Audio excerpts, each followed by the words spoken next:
The correctional officer had been working at Cook County Jail for 6 years, but on November 3, 1995, when he opened cell block 227, he froze. What he saw would expose the most sophisticated criminal organization ever discovered inside an American jail. And the worst part, the people running it weren't even supposed to be there. If you want to see the dark reality of what really happens behind prison walls, hit that subscribe button right now. We dive deep into cases most channels won't touch. Now, let me tell you about the empire that operated right under everyone's noses. Cook County Jail in Chicago, Illinois, fall of 1995. To understand what happened, you need to understand what Cook County Jail actually is. This isn't a prison. It's a jail, one of the largest in the entire country. At any given time, it holds over 9,000 inmates. But here's the crucial difference. Most of these people haven't been convicted of anything yet. They're awaiting trial. Some are there for a few days. Others, months. A few years. The jail sprawls across 96 acres in Chicago's Little Village neighborhood, 11 divisions, multiple cell blocks. It's a city within a city. In 1995, the facility was severely overcrowded. Inmates packed for 2 cells designed for 2. The hallways constantly echoed with noise metal. Doors slamming, voices shouting, the shuffle of shackled feet during transfers. For the gangs that dominated Chicago's streets, the Gangster Disciples, the Latin Kings, the Vice Lords, the Black P. Stones, Cook County Jail wasn't a deterrent. It was just another territory to claim. But what happened in Division 2? Cell Block 7 went far beyond typical gang presence. What correctional officers discovered that November afternoon revealed something nobody in law enforcement had seen before: a fully functioning criminal enterprise. Operating with military precision inside the walls of America's largest jail, Officer Marcus Webb had worked the morning shift at Division 2 for 3 years. He knew the rhythms of the cell block, when inmates were loud, when they were quiet, which ones caused problems, which ones kept their heads down. But something had been off for months. Inmates who should have been enemies walked past each other without incident. Certain cells received more commissary than others, despite everyone having similar funds. And there was the matter of the notes. Webb had found dozens of them during routine searches, tiny pieces of paper, folded into impossibly small squares, covered in coded messages. This wasn't unusual in itself. Inmates always passed notes, but the volume was different, and the sophistication of the code. On November 3, 1995, Webb was conducting a random cell inspection in cell the 7th of February 14, for inmates, all Gangster Disciples, all awaiting trial on various charges. When he entered, 3 of them were playing cards. The 4th, a 24-year-old named Darnell Richardson, was lying on his bunk reading. Standard procedure. Webb started with the obvious hiding spots: under mattresses, inside shoes, taped to the underside of the metal desk. Nothing unusual. Then he noticed something odd about the toilet. Cook County's cells had stainless steel toilets bolted to the floor. But when Webb knelt down, he noticed the bolt on the left side seemed loose. He pulled out his inspection tool and gave it a twist. The entire toilet shifted. What Webb found inside the hollowed-out space beneath would blow open an investigation that revealed the inner workings of the Gangster Disciples jail operations system so organized, it made the street operations look amateur by comparison. Inside the hidden compartment, 17 cell phones. Not the smartphones we have today, these were the bulky flip phones of the mid-90s, but inside a jail, they were worth their weight in gold, $3,400 in cash. Organized by denomination in rubber bands, a ledger, 73 pages, handwritten, names, dates, dollar amounts, incoming money, outgoing payments, drug debts, protection fees. A complete financial record of an organization doing business from inside the jail. But the most damning discovery was the organizational chart, hand-drawn on standard legal paper. It showed the complete hierarchy of the Gangster Disciples Cook County operation. At the top, governor, who oversaw all jail operations. Below him, regents who controlled each division. Below them, coordinators who managed individual cell blocks. At the bottom, soldiers who carried out orders. The structure mirrored a corporation, or an army, Webb immediately called for backup. Within minutes, the cell was swarmed by correctional officers and investigators from the jail's internal affairs division. Darnell Richardson, the inmate on the bunk, didn't even look surprised. "You think that's something," he said calmly. "That's just one cell." Over the next 72 hours, Cook County Jail launched the largest internal investigation in its history. What they uncovered painted a disturbing picture of an institution that had lost control.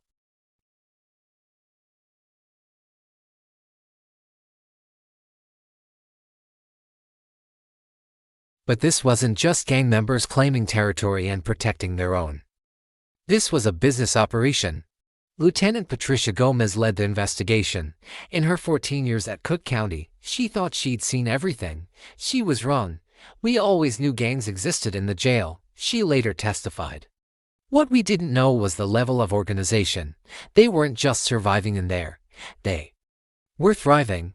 The investigation revealed multiple hidden compartments throughout Division 2, cell phones in ventilation shafts, cash taped inside hollow table legs, drugs, marijuana, cocaine, heroin stashed in places officers would later admit they'd never thought to check.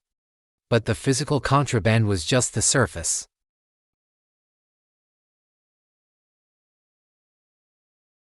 The Gangster Disciples had created a parallel economy inside Cook County Jail that generated an estimated $50,000 per month. Here's how it worked. The phone system. Cell phones were the most valuable commodity. They were smuggled in by corrupt staff members, a fact that would later shock investigators. Once inside, they were rented out to inmates at $50 for a 5-minute call. The Gangster Disciples controlled the phones and set the prices. If you wanted to call your family, your lawyer, or conduct business on the outside, you paid the fee. No exceptions. Protection racket. Inmates not affiliated with gangs paid weekly protection fees ranging from $20 to $100, depending on their charges. High-profile defendants, white-collar criminals, child abusers, anyone vulnerable paid the most. The money came from their commissary accounts or was deposited by family members on the outside, who were given specific instructions by phone. Drug distribution. Drugs entered the facility through multiple channels. Corrupt staff, during attorney visits, even hidden in legal mail. The Gangster Disciples controlled distribution in Division 2, selling marijuana joints for $20, cocaine for $50 a hit. They took orders, delivered products, and kept meticulous records. Commissary control. The gang controlled who could buy what from commissary. They set up a system where certain items, razors, soap, snacks, could only be purchased through them, at marked-up prices.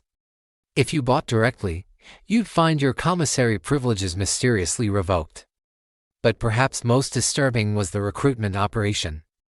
The Gangster Disciples used Cook County Jail as a recruitment center. Young inmates, first-timers, scared kids from the neighborhoods they were identified within hours of arrival. The gang had spotters in intake who noted names, charges, and home addresses. Within a day, the vulnerable ones received visitors at their cells. The pitch was simple: join us, and we'll protect you. We'll make sure you have everything you need: food, phones, even drugs to make the time easier. We'll connect you with lawyers who know how to work the system. When you get out, you'll have brothers on the street who'll take care of you. Refuse, and life inside would become very difficult. According to investigation records, the Gangster Disciples recruited an estimated 47 new members from inside Cook County Jail between January and November of 1995 alone. These weren't hardened criminals. Many were kids awaiting trial on minor charges: possession, theft, trespassing. They entered as individuals. They left as gang members, with connections that would define the rest of their lives. The scope of the operation became clearer as investigators interviewed inmates. One 19-year-old, awaiting trial for car theft, described his experience. "Second day I was there, this older guy comes to my cell. Real friendly.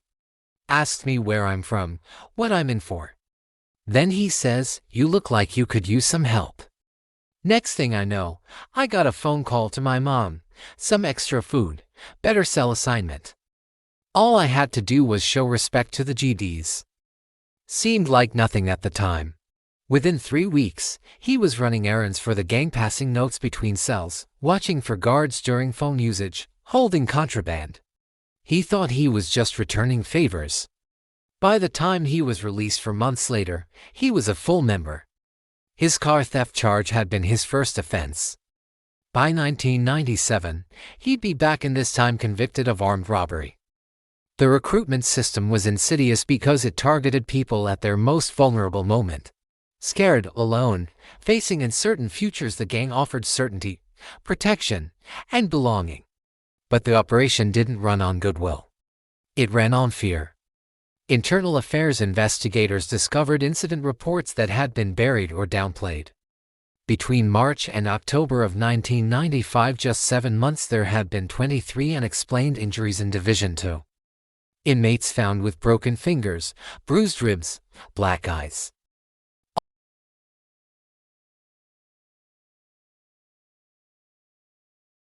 The truth was darker. The Gangster Disciples enforced their rules brutally. If you didn't pay protection fees, you got beaten. If you cooperated with guards, you got beaten worse. If you openly defied the organization, you might not make it to trial. On August 17, 1995, an inmate named Robert Vasquez was found unconscious in a shower stall. Official report: slipped and hit his head. But medical examination revealed injuries inconsistent with a fall: broken ribs, defensive wounds on his forearms, trauma suggesting he'd been held down and kicked repeatedly. Vasquez refused to identify his attackers. "I fell," he insisted, even as doctors told him his injuries told a different story. Investigators would later learn Vasquez had tried to bring his own contraband into the jail to sell independently, cutting into Gangster Disciples' profits. The beating was a message: this is our territory. The violence was strategic, controlled, and designed to maintain order within the gang's empire. And it worked because of one crucial factor: corrupt staff. This was perhaps the most disturbing revelation of the investigation. The Gangster Disciples operation couldn't have existed without help from inside. Correctional officers, commissary workers, even some medical staff, they were on the payroll. Here's what investigators uncovered. Officer Thomas Brennan, a 7-year veteran of Cook County, had been smuggling cell phones into Division 2 since early 1994. He was paid $500 per phone. Phones he purchased at electronics stores for $150. Commissary worker Lisa Torres manipulated purchasing records to allow Gangster Disciples to buy items that should have been restricted or limited. She also facilitated money transfers, allowing gang members to move funds between commissary accounts, essentially laundering money. Within the jail's own system, she was paid $200 per week, in cash, delivered to her home by a gang associate on the outside. To medical staff members, names sealed in court records because they cooperated with investigators had been providing contraband medication, including painkillers that could be sold to other inmates. They were paid in a combination of cash and threats. One later testified that she cooperated because the gang had threatened her teenage son, showing her photos of him leaving school. The corruption investigation ultimately identified 11 staff members who had actively assisted the Gangster Disciples operation, 11 people who had taken oaths to maintain security, who had been trusted with one of society's most important functions, who had sold out for amounts ranging from a few hundred to a few $1,000s. But here's where it gets even crazier.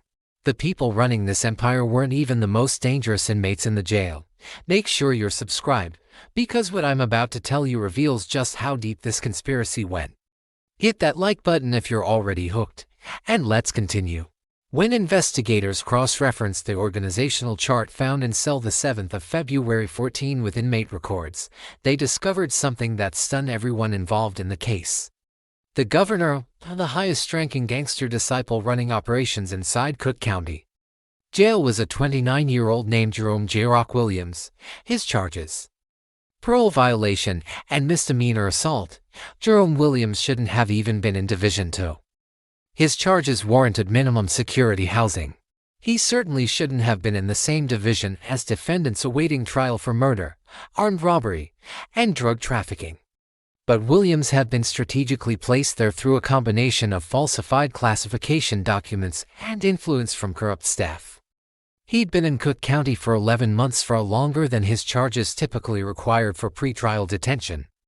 His lawyer had filed multiple motions for release. All had been mysteriously delayed. Why? Because Williams was more valuable to the Gangster Disciples inside than outside. Investigators pieced together his story through wiretap phone calls, seized letters, and testimony from inmates who agreed to cooperate.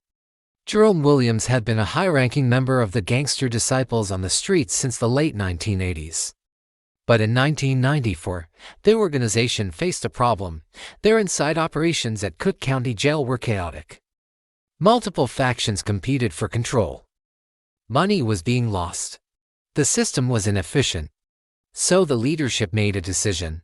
They needed someone to go inside and organize things. Williams volunteered. Or, more accurately, he was ordered. In January 1995, Williams deliberately got into a confrontation with police, nothing serious enough to warrant major charges, but enough to get arrested. Once processed into Cook County, corrupt staff ensured he was placed in Division 2, the jail's largest and most important section. Within weeks, Williams had consolidated power. He eliminated competing gang operations through a combination of negotiations and violence. He established the phone rental system, standardized protection fees, organized the drug distribution network, and created the organizational structure that would later be discovered. The ledgers showed the results by November 1995. The Gangster Disciples Cook County operation was generating more revenue than some of their street-level drug operations. And it was more sustainable, protected environment, captive customer base, predictable cash flow. Williams ran the empire from cell the 7th of February 14. He rarely left it. He didn't need to. Inmates came to him, bringing money, information, and requests. He conducted business meetings during recreational time, discussing operations while shooting basketball or lifting weights. He communicated with gang leadership on the outside multiple times per day using the smuggled cell phones. The calls were coded, but investigators who later listened to recordings could piece together conversations about money transfers, new recruits, problems that needed handling, and strategic decisions. One call, recorded on October 12, 1995, revealed the scope of Williams' authority. Williams, the situation in 5 is handled. Negotiated a peace. They can operate, but they pay us 30%. Outside contact, smart. What about the new shipment? Williams, coming in Tuesday. Same package as last time. Already got buyers lined up. Should move in 3 days. Outside contact, and the problem with the kid who was talking. Williams, not a problem anymore. He understands respect now. That last comment referred to the beating of an inmate who had complained to guards about being extorted. The message was clear. Williams wasn't just running a business. He was enforcing order with violence when necessary. But Williams' operation had a vulnerability. It depended entirely on the corrupt staff who kept him in Division 2 and facilitated the contraband flow. When Officer Marcus Webb found the hidden compartment on November 3, the entire system began to unravel. The Cook County Jail investigation expanded rapidly. Within 48 hours of the initial discovery, the Illinois Department of Corrections, the FBI, and the Cook County State's Attorney's Office were involved. This wasn't just a jail security issue anymore. This was organized crime, corruption, drug trafficking, money laundering, and potentially conspiracy charges that could reach beyond the jail's walls. Special Agent Robert Chen from the FBI's Chicago field office took point on the federal investigation. What made this case unusual, Chen later explained in a press conference, was that we were investigating a criminal enterprise where the defendants were already incarcerated. Typically, we build cases to put people in jail. Here, they were already there, yet they were still actively engaged in criminal activity. Investigators used a multi-pronged approach. Phone records. They obtained records for all cell phones recovered, tracing calls made over the previous 8 months. This revealed connections between inmates and gang members on the outside, including discussions of drug shipments, money transfers, and even orders for violent acts to be carried out on the streets. Financial tracking. They followed the money. Deposits into commissary accounts, wire transfers to families of corrupt staff members, unexplained cash deposits. The financial trail showed approximately $380. Zero had flowed through the operation in 1995 alone. Witness cooperation. They flipped inmates, offering reduced sentences or protective custody. They convinced 12 inmates to provide detailed testimony about the Gangster Disciples operations. These witnesses described the daily workings of the empire, who controlled what, how decisions were made, what happened to people who didn't comply. Surveillance. They installed hidden cameras in Division 2, monitoring common areas and specific cells. Over 6 weeks, they documented countless transactions, meetings, and exchanges that confirmed the existence of the criminal organization. The investigation revealed that the Gangster Disciples Cook County operation was part of a larger strategy. The gang used the jail as a central hub. Members cycled through, received orders, made connections, then returned to the streets to execute plans. It was like a corporate headquarters for criminal activity. One of the most chilling discoveries came from analyzing the recruitment records in the seized ledgers. Investigators found that the Gangster Disciples specifically targeted inmates with certain profiles: young, first-time offenders, no gang affiliation, from neighborhoods where the GDs had a presence, charged with crimes that might result in probation or short sentences. Why? Because these recruits could be released relatively quickly, then deployed on the streets as newly indoctrinated members. They'd been trained inside the jail, vetted, tested for loyalty, and connected with the organization's structure. One former inmate, granted anonymity in court documents, described the process. They made it seem like a family, like brothers. Inside, they protected me, gave me what I needed. When I got out, they had a job waiting for me. Nothing crazy at first, just running errands, delivering packages. But I was in. I belonged. For a kid from nowhere with nothing, that meant everything. Within a year, he was arrested again, this time for conspiracy to distribute narcotics as part of a Gangster Disciples operation. The job the gang had waiting for him was as a street-level drug courier. The recruitment pipeline had turned Cook County Jail into a training facility for gang members. On January 23, 1996, federal and county authorities coordinated a massive operation. At 5:00 a.m., over 100 officers entered Cook County Jail. Inmates in Division 2 were secured in their cells.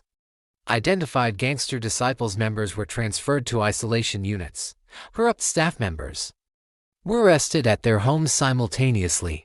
Jerome J. Rock Williams was moved to a federal facility, facing a completely new set of charges on top of his original parole violation. The scope of the takedown was unprecedented: 23 inmates charged with federal conspiracy and racketeering charges, 11 staff members arrested for corruption and contraband smuggling, 47 additional inmates identified as gang members and transferred to different facilities. Over $50,000 in cash seized, 31 cell phones confiscated, quantities of marijuana, cocaine, and heroin valued at approximately $15,000, but the legal ramifications extended far beyond those numbers for the inmates charged with running the operation. The new federal charges carried mandatory minimum sentences of 20 years. These were people who had been awaiting trial on charges that might have resulted in probation or a few years at most. Now they faced decades in federal prison. Jerome Williams, the architect of the empire, faced the harshest consequences. Prosecutors charged him under the RICO Act, racketeer-influenced and corrupt organizations typically reserved for mafia bosses and drug cartel leaders. In September 1996, Williams went to trial. The prosecution presented a devastating case: wiretap phone calls, financial records, testimony from cooperating inmates, evidence of violence, and the organizational documents that showed his leadership role. Williams' defense attorney argued that his client was simply trying to survive in a hostile environment, that the organization was exaggerated by prosecutors, that inmates naturally grouped together for protection. The jury deliberated for 7 hours. Guilty. On all counts, Williams was sentenced to 35 years in federal prison without possibility of parole. The judge's statement was scathing. "Mr. Williams, you took an institution meant to hold people before trial and turned it into your personal criminal headquarters. You preyed on vulnerable young men, corrupted officials who had sworn to uphold the law, and created an environment of fear and exploitation. Your actions represent a fundamental attack on our justice system itself." Of the 23 inmates charged, 21 were convicted. Sentences ranged from 8 to 30 years. The corrupt staff members faced their own reckoning. All 11 were terminated and charged with various crimes: bribery, conspiracy, official misconduct. Most accepted plea deals, serving between 2 and 8 years in state prison. Officer Thomas Brennan, the cell phone smuggler, received 6 years. During his sentencing, he broke down. "I was drowning in debt. Credit cards, car payments, a mortgage I couldn't afford. They offered me easy money. I told myself I wasn't really hurting anyone, just phones, just letting people make calls. But I was wrong. I betrayed everything I stood for." The trials generated national media attention. 60 Minutes did a segment. The Chicago Tribune ran a multi-part investigation.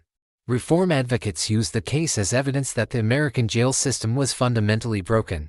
But perhaps the most important outcome was what happened inside Cook County Jail itself. The exposure of the Gangster Disciples operation forced Cook County to confront uncomfortable truths about institutional control, corruption, and the gang problem in American jails. In the immediate aftermath, Cook County Jail implemented sweeping changes, enhanced screening for staff, background checks became more rigorous, psychological evaluations were added, random drug testing and financial audits became standard for all employees. Anyone with family members connected to known gang activity was flagged for additional scrutiny. Inmate classification overhaul: the system that allowed Jerome Williams to be placed in Division 2 was completely restructured. Automated algorithms replaced human discretion in most housing assignments. Gang members were systematically separated. Technology crackdown: the jail installed cell phone detection systems, sophisticated equipment that could identify unauthorized cellular signals. Monthly sweeps became standard. Visitors were subjected to more thorough searches. Surveillance expansion: security cameras were quadrupled. Common areas, hallways, recreation yards all now under constant video monitoring with recordings stored for 90 days. Commissary reform: the system was digitized and centralized, eliminating the ability for corrupt staff to manipulate accounts or inventory. But technology and policy could only go so far. The deeper problem, the one that allowed the Gangster Disciples to build an empire in the first place, was cultural. Cook County Jail, like many large urban jails, had become a warehouse for human beings. Overcrowding was chronic. Staff was overworked and underpaid. The environment bred exactly the kind of chaos that gangs exploit. Reform advocates pointed to the recidivism data. Of the 47 inmates identified as recruited by the Gangster Disciples inside Cook County in 1995, 41 were eventually convicted and sentenced to prison. Upon release, 38 were arrested again within 3 years. The jail hadn't just failed to rehabilitate, it had actively radicalized.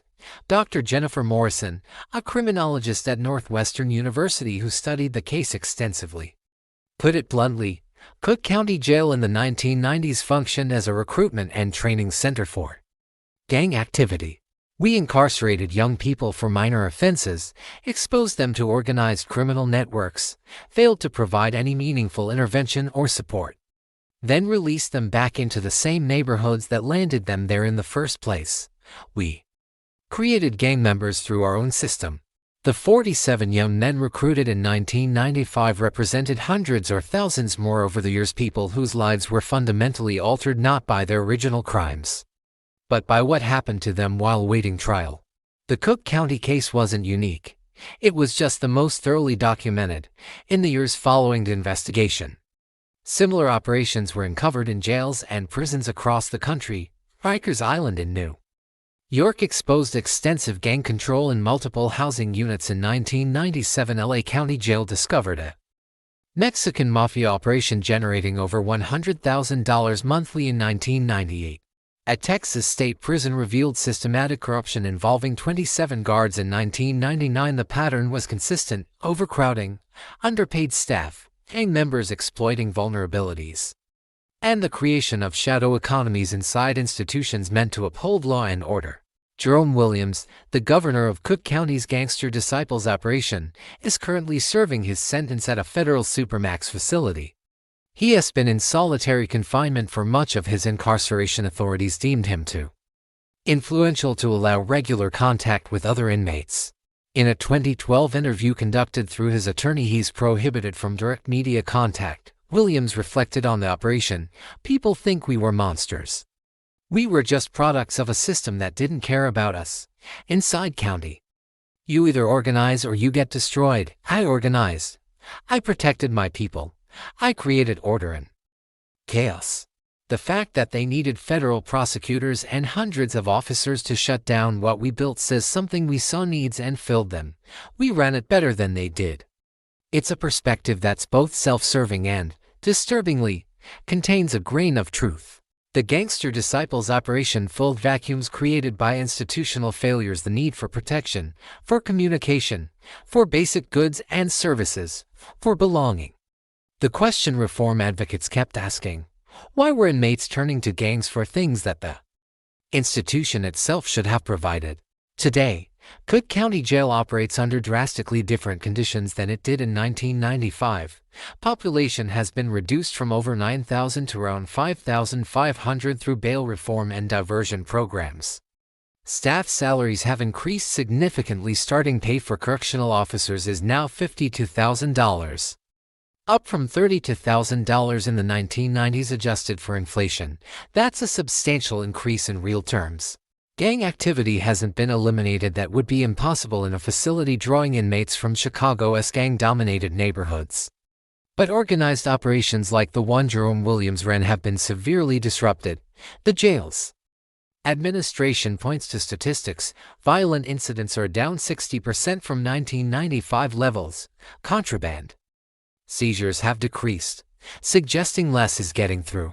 Staff corruption cases have dropped to fewer than one per year, but critics argue that these improvements simply raise the bar to where it should have always been.